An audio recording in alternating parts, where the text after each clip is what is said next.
That was really, really wonderful. And I'm so thankful to have Shelly, who is a counselor. She's a clinical counselor. We work together now with the Brave Parent Institute. And Agnes was here to open up the conversation about trauma. But I'm thankful to say that we're not ending there. That she's gonna walk us home. And I just want to introduce you to her. She is absolutely phenomenal, this woman, and she has so much experience. Look at that, we're in the middle. um, so much experience about working with the hardest of the hard, and she has been in the trenches. If you just look at this bio, I mean, it's unbelievable. And so she is no stranger to hard things, and she leans in so well with people, and she's here because she's safe. And I just want you to take a nice deep breath, and Shelly, feel free to lead us. Okay, well, thank you, Connie, for having me here. And hi, everybody. Thank you for all being here with us today. Um, Gosh, so much about what Agnes said. I just wanted to jump in so many times, and you know, she had so many amazing things to say. I think that, I really want to start out with saying that when we are in this place of, scoring a 7 or an 8 in ACEs, or scoring a 1 or even a 0 on that particular, test, we all have trauma. We all have experiences that have made us feel overwhelmed, whether that is with those big emotions of anger or sadness, not knowing how to engage with our kids, getting angry and frustrated. What I think is really important to remember is if we grew up in those places of trauma and hard things, we need to remember it wasn't us who caused them. It wasn't us who created those situations as these little beings. Our parents came with their own packages, with their own things that they needed to deal with. The same thing with us being parents. We've come with our own packages. And when we are doing that parenting, and when we are trying to deal with some of that big stuff in our house, whether it's ACEs or whether it's other traumas that we're dealing with, a death of a loved one or loss of a job, all of those things can feel traumatic for us.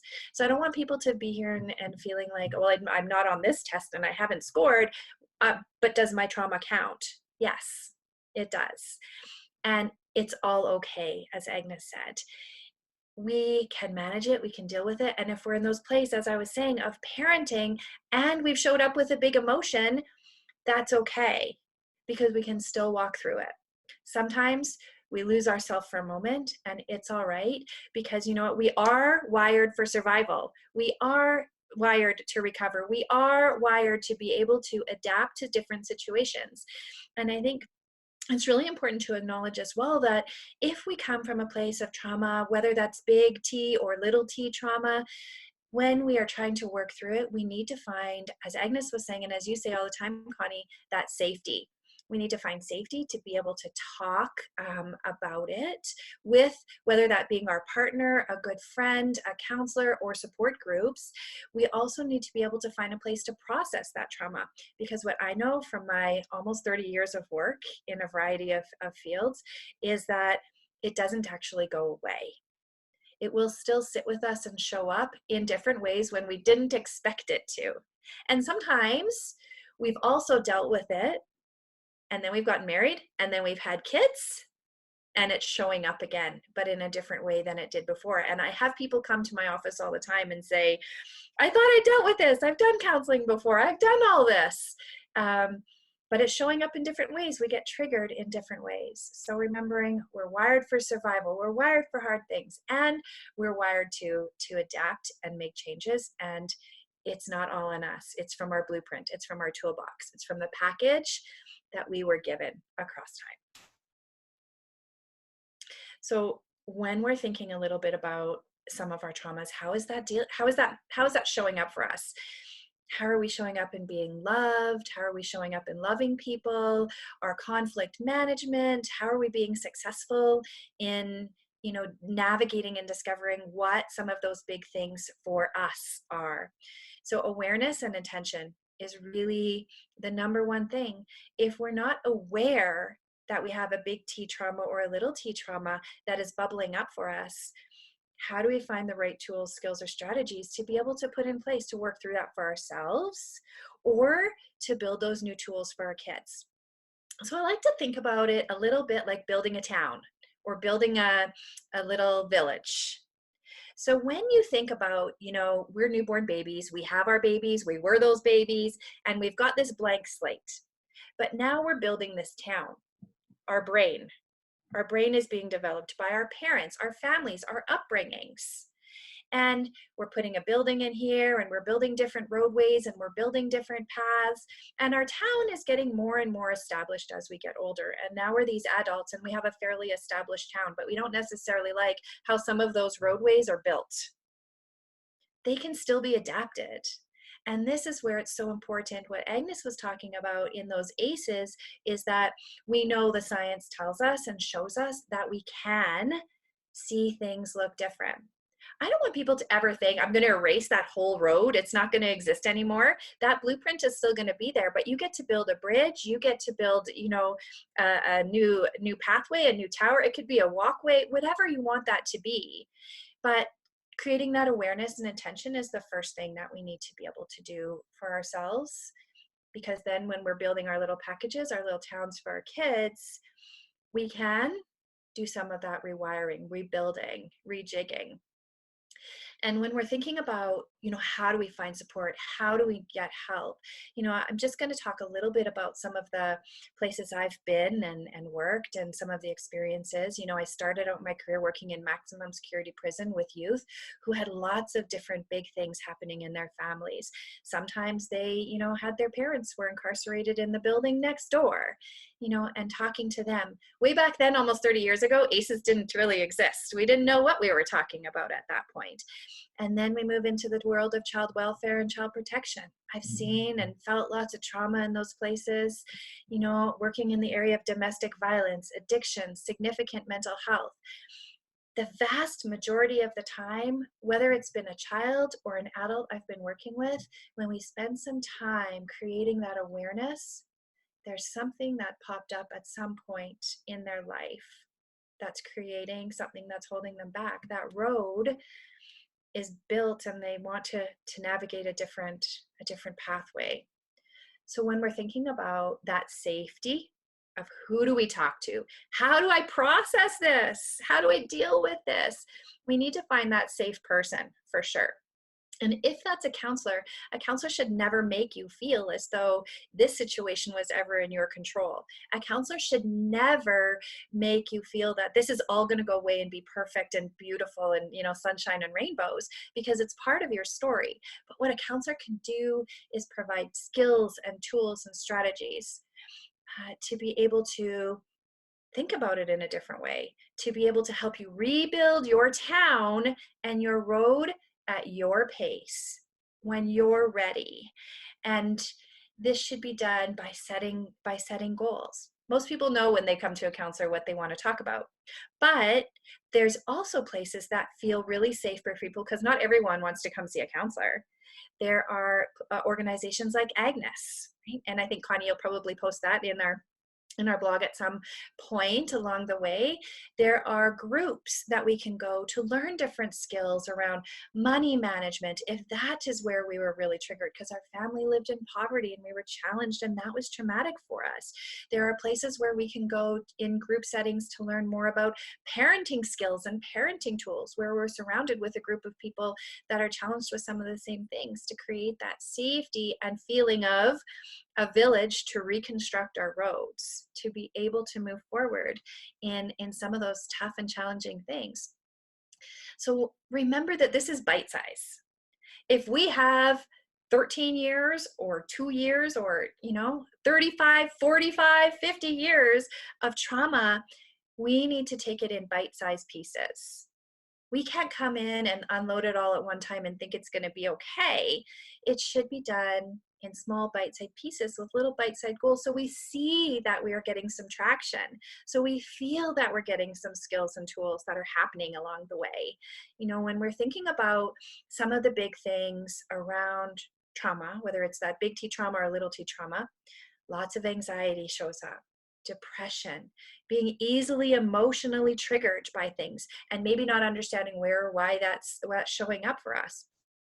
A fear of speaking what our truths are, like you and Agnes were both talking about, that can feel like trauma in and of itself, of talking about when we just lost it at our kids. I have three myself, 14, 11, and 7. I'm sure that they would have some things to say about me.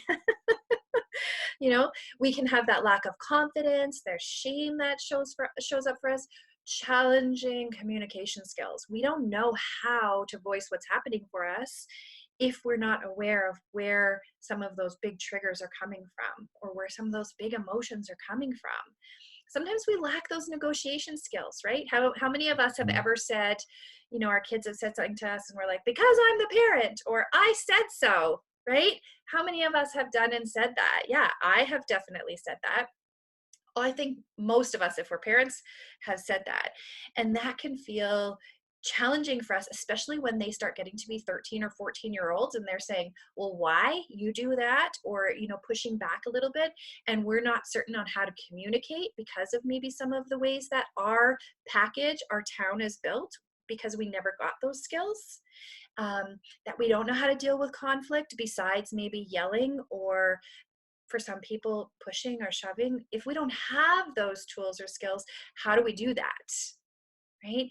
So when we have insecure attachments with our families, or challenging big T, little t traumas with our families, we do bring that in. Even if we don't have children, if there are people sitting here that don't have children, it still impacts our adult relationships in how we connect with people. Because we know when people are dealing with some of those big traumas, and it does impact how we connect in our relationships. It does impact, our dependence or independence, how open and safe we feel with those people in our lives, being able to set those things up. What do our boundaries look like? I've worked with some people who they jump from one relationship to the next relationship, and they're not certain why it's falling apart, and because they're not feeling confident in themselves. They're looking for something, but really this is where we need to be. And I'm not going to lie, the work can feel hard, and the work can feel messy in the middle. And I've had people say, I kind of just don't like this conversation today, Shelly. I just kind of don't want to go there. Because it's a hard journey. It wasn't easy going through it then. We can pull it apart, but also we need to think about our future. How do we want that to look? We are resilient. We have gained some kind of skills from the traumas that we've survived. We have gained knowledge and independence and patience in different ways. We've gained a lot of intuition of situations when we're sitting in them, when we have dealt with some of these big things, when we've dealt with some of these big and triggering things. So when you're thinking about yourself and like, my parents were divorced, but actually it wasn't toxic and things were pretty good, oftentimes there may still be something within our relationships that we think, oh my gosh, if I have one argument or one fight, that's it, we're going to end in a divorce. Or, we never argue, we never fight. We're going to end in a divorce because we don't communicate, right? So some of these things in our relationships can look really different depending where they come from, for each and every one of us, which is big to think about.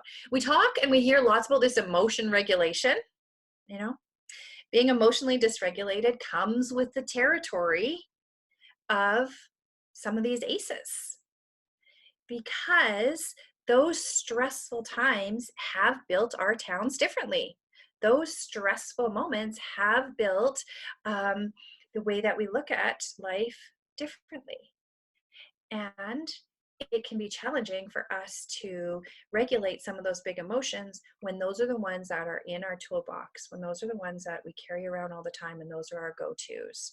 And so being able to understand some of those deeper emotions. And, I talk about this all the time with people, is that we have 4 or 5 core emotions that probably most all of us know. We have anger, we have sadness, joy, fear, and disgust. And even when you're talking to kids or adults, they'll say, yeah, I'm feeling sad or I'm feeling angry. But once we are aware of what those big ones are and we can dig down underneath, we can start looking at strategies and skills and tools and awareness and creating different ways to navigate some of our relationships. This is very, very rich, Shelly. Very rich. And Brenda and I were just saying in the chat how we really enjoy this analogy of the town. It just puts it in perspective for us. And there's a couple of questions here. Jody's asking if you've worked with families through Fscd funding, and if you have experience with families of children with ASD or ADHD or depression. Mm-hmm. I haven't worked particularly under that area of funding in my private practice. I'm aware of it and have worked alongside it in many of the different places and spaces that I have worked. With ADHD and anxiety, depression, thoughts of behaviors of suicide, conflict management, anger management, all of those things are my world and are my wheelhouse. And when I work with families and children, I like to ensure that you're the one who is feeling empowered in any of our situations. So, I do offer free 30 minutes to have a conversation and ask those big questions. Lots of people, Connie, you and I have talked about, have gone to counselors and maybe have not had the best experiences.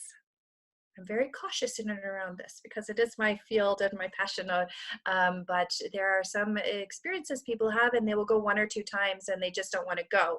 So finding that right fit is so important. So if that funding piece is something that's so critical, I could probably try and find a colleague that I can link you to. If you have very specific questions and we have a conversation and you feel like I'm not the right fit, I can probably link you to somebody who may have that right fit, because we know when we're seeking supports, whether that's counseling, whether that is groups, whether that is organizations that can help, that connection is actually the most important thing that we can have to make progress. So I'm not sure if I've actually answered that question fully for you, Jody. Hopefully I have, but worked alongside that funding. But yes, all those things you're asking, definitely in my wheelhouse, and see it almost daily along with individuals struggling with, suicide and marriage challenges. And Shelly's been around. it's been around. Been around. Another question from another parent is, as a parent, can we help our children heal from ACEs even when they want nothing to do with us? Yes. So this is something that I say to parents all the time is we are the mirror to our children. We are the mirror to our children. So whether we are parents of still, youth and kiddos, and they have ACEs, if we want to see change in them, we need to be the change we want to see. So how many of us have done this before? Your child comes in or your teen comes in and they're talking back to you a little bit, and then you snap back at them and then they yell at you and you say, "Don't yell at me." And we're like, okay, so maybe I'm not doing such a good job in being the mirror. And oftentimes, if we want to see that change, we need to be that change. And now, my friends, it's going to be tough. Patience, persistence, and practice. Those are my 3 P's that I love to repeat to parents, is patience, persistence, and practice. So if your kiddos have gone through some big T traumas and you want to be able to navigate this with them, yeah, absolutely, 100%, you can do this with them. But it's going to be about taking some of those inside looks of where have been some of my downfalls. That's sometimes hard for us to look at. Depending on the age of them, we need to be able to tell them. And I will often say to my 14-year-old, I made a mistake today. I didn't approach that situation in the way that I wanted to, and I owe you an apology because you were trying to be the big person and I didn't show up in a good way. And so we need to be those mirrors, right, that are constantly reflecting that, and we need to be those mirrors that are constantly trying to have those conversations, and that feels really, really hard sometimes. And when our kids don't want to be a part of that, and they don't want to be engaged with us at all, and they're constantly pushing back or shutting the door on us, that can be a lot harder, and it can feel a lot heavier, and it can feel like a lot more work. But if they're still at an age and stage, 24 and younger, and they're still living at home, we still have the ability to be those mirrors. And why do I say 24? Because their brains are not fully developed till they're 25. So we can still build their town a little bit more. Yeah, that's so good. And keep showing up, because I know in our family, my son didn't want anything to do with me for a while there. Even there's some days because he's 13. And honestly, it took a year. Took a year of showing up consistently, being that mirror. And so we live in such a society of, like, let's get this done by Friday. Okay, I have a time limit, and really, it does take a lot of time. Um, Another question, or a comment, and this I feel Yeah. like many parents probably feel, is I feel like I'm doing this with my kids, especially my daughter, all day long, and being busy working from home with a very busy job. And then I'm exhausted. Yeah. That alone is exhausting. And then doing this is exhausting. What would you say to probably every parent in the call who's feeling this right now? Yeah. And you know what? I am a huge believer in giving them some power. And I am a huge believer in developing what I like to call grit in our kids. Is that if we want to know, so I'm doing this all day long. I'm trying to be there for my child. You know what? I work with a lot of youth, and a lot of times they say, gosh, do my parents not understand? I'm happy to have these conversations 2 or 3 days of the week for an hour. That is actually going to be more quality than the quantity, than how much I'm trying to give all the time. Because you're right, that's going to be exhausting. You are going to totally burn out if you're doing it all the time. And my little guy, he's even 7. He is 7. He is 7. And starting to build it in when they're little. So if you have those littlies, and even those big guys, we need to start being able to say, I know that was a hard event. So I'll use an example of my grandmother passed away a few years ago. My little guy was just about 6. He was 5 at the time. And this was very traumatic for him. And he just wanted to be shut in his room, crying, crying, crying. And as a parent, I wanted to be in there, and I wanted to be able to talk him through grief and talk him through this event of loss of his grandparent. But what it needed to do, even at that little age, is say, you need to come to me when you're ready. You come to me when you're ready. Because as parents, we need to develop some of those skills in our kids as well. We need to let them process what is this emotion? What am I thinking about here? Maybe they're going to come to you and they're just going to yell and they're going to lose it, and that's okay. I'm always saying as well, their behaviors are their words. And even when they're 13 and 14 years old and they're turning up the heat of skipping classes, talking back, sneaking out of the house, whatever that might be, their behavior is their words, and they're trying to navigate something and they're not sure how to do that. So let them come to you a little bit more, Christiane, and let them navigate a little bit more. We don't have to be everything to everyone. That's not our job either. It's not our job either. We need to teach them the skills for independence as much as teach them the skills to work through the trauma. That's really, really good advice. I don't know if you're noticing, but Shelly is amazing. Shelly is awesome. And someone was asking, how do I get in touch with you for counseling? So Shelly, I put your website on there, but I also want to let you know that Shelly and I are doing something called the Brave Parent Institute. And it's not just Shelly. Shelly is our clinical counselor. With the Brave Parent Institute, it's a community. We've been talking about a safe place this hour, and I promise you that wasn't scripted. It's the truth. Honestly, we have to have a village around us.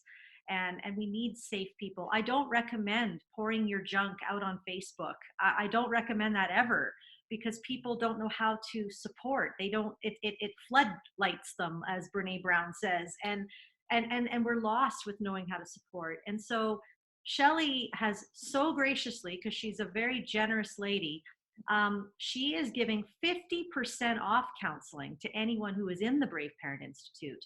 And so you don't have to do this. You can reach out to her. Her website is in the chat. If you didn't get it, I can send it to you. You could reach out to her, but I'm just letting you know that she does offer that for our institute, as well as we have coaches. We have a health coach. We do weekly parent coaching that's specific, because as you've probably noticed as you're listening, you're wondering, how does this apply to me? Like, okay, I get the concept. Now, how do you really narrow this in for my scenario? And that's what the Institute is for. It is everything I wish I would have had when we were in crisis with our son. I wish I could have just found resources that were just so easy. And I wish I would have found Shelly, who is also covered by insurance. That would have just been great, because I didn't have great experiences with counseling either. For no one's fault, it's just the way it is. And so we really do encourage you not to do this alone, to reach out to someone. If it's not Shelly, if it's not the Brave Parent Institute, if it's not, reach out to someone, because at this point, at 8 weeks in quarantine, things are about to get a little loopy. They can. I'm not I'm not speaking that over you. I'm just saying, statistically, whenever there's any kind of isolation, week 8 and beyond we're just done. And so we need to journey together. We need to have a safe village where we can grow and learn and really just have that support system. And so, Shelly, any closing thoughts for anyone, for us, before we head out? Hmm. Yeah. I think kind of two things pop up for me. My experience has been, when I talk to people about, the big stuff, the hard stuff, no matter what the stuff, um, I use the town, the village building a lot, but I also use the emotional backpack. And I talk about this a lot, is that when we're growing up, when we've had, maybe breakups of marriage, when we maybe have had loss of a job and loss of a parent, whatever it might be, we're adding these big emotions into our backpack. And some days it can feel like, or weeks or months or years for some people, that we're carrying this backpack that's, 70, 80 pounds. And we can't quite reach in there. We don't know how to pull out those big emotions. And when we're finding support, whether it's through counseling or groups, what we really want to be doing is pulling out the big bubbles of these emotions that are sitting in our backpack, so that we can take a look at them, see what they are. Some of them are going to go back in there, but they might be smaller bubbles rather than big boulders that we're carrying around. And we want to be able to let them go, so that maybe our backpack is only 10 pounds rather than 70. Because when we have that space, we can make more space for ourselves, but then we've got more space for others. So I think that's really important. And safety, safety, safety in those connections of who you're seeing and connecting with. Patience, practice, and persistence. Patience, practice, and persistence. So good. I would love to invite everyone, just before we go, just to even take that moment to reflect on your emotional backpack, and maybe today, at some point, even right now, we could just think of one thing, one something emotional that we've been carrying, and just maybe put it in our hands right now, and just release it. And it doesn't mean that it doesn't come back into the suitcase or into the backpack, but just to really put it in our hands, and let it go. And as you do that, I would really love to speak our mantra over you, that I am brave. I show up when it's hard. I love without walls. I forgive when it hurts, and I rise through the storm. That's you. Thank you, everyone, for joining us today. We are on every Tuesday. Please feel free to come anytime. Invite people who you feel need this right now. And I just want to thank you once again, Shelly, for your time and just all that wisdom you gave us. And I will be sending this recording to everyone who registers, so you can go back and reflect on everything today. So thank you so much again. Awesome. Have a good day, Thanks, everyone. everybody. Bye. Bye.